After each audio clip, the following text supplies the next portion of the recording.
Hello everyone, welcome back to my channel, welcome back to our new vlog. তো আমি একটা নতুন vlog নিয়ে এসেছি বহু যুগ পর। আর এই ভ্লগটাও বহু পুরনো। আমি জানি না যে এই ভ্লগটা তোমরা দেখবে কি না, কিন্তু অবশ্যই দেখো। আমি যখন কষ্ট করে বানিয়েছি দেখতে তো তোমাদেরকে হবেই।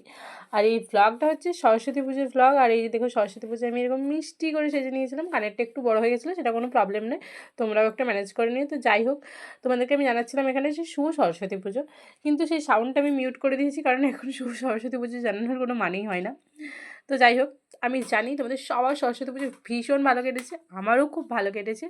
তো যাই হোক, আমি চলে এসেছিলাম আমার স্কুলে, মানে যেখানে আমি পড়াই সেই স্কুলে চলে এসেছিলাম সরস্বতী পুজো এনজয় করতে। তো দেখতেই পাচ্ছ এখানে সরস্বতী পুজো শুরু হয়ে গেছে। আমি অলরেডি লেটে পৌঁছেছিলাম, আমি সব জায়গায় লেটে পৌঁছাই, তোমাদেরকে ভিডিও লেটেই দিচ্ছি। তো অলরেডি তখন পুজো শুরু হয়ে গেছে, বাচ্চারা দেখতেই পাচ্ছ বসেছিল।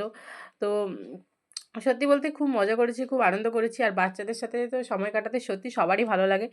তো যাই হোক, এখানে দেখতে পাচ্ছ মায়ের মুখটা কত সুন্দর লাগছে।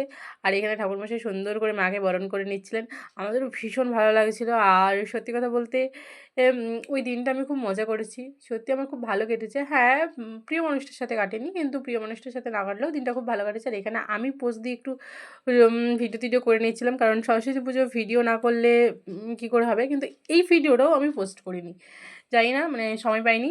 আর তারপর শুরু হয়ে গেছিলো খাওয়া দাওয়া। আমি তো বললাম যে আমি লেটে পৌঁছেছি অনেকটা, যার কারণে খুব একটা ফুটেজ আমি নিতেই পারিনি। তো খাওয়া দাওয়া শুরু হয়ে গেছে, আর দেখো অনেকে খাওয়া দাওয়া করতে বসেও পড়েছে। তো এটারও টুকটাক ভিডিও আমি করে করে নিচ্ছিলাম, মানে এটা দায়িত্ব বলতে পারো।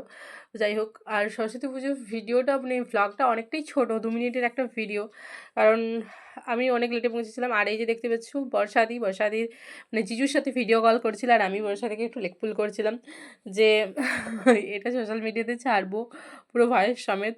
তো বর্ষাদি একটু লজ্জাও পেয়ে গিয়েছিল। আর বাড়ি এসে দেখি আমার থেকে বেশি কাজ তো আমার বোনপো করছে, দেখতেই পাচ্ছ যেটা নিয়ে লেগে পড়েছে। তো যাই হোক, আমি ভিডিওটা এখানেই শেষ করলাম। তো থ্যাংক ইউ গাইস। नहीं नहीं नहीं, सोचिए मत। सब्सक्राइब कीजिए।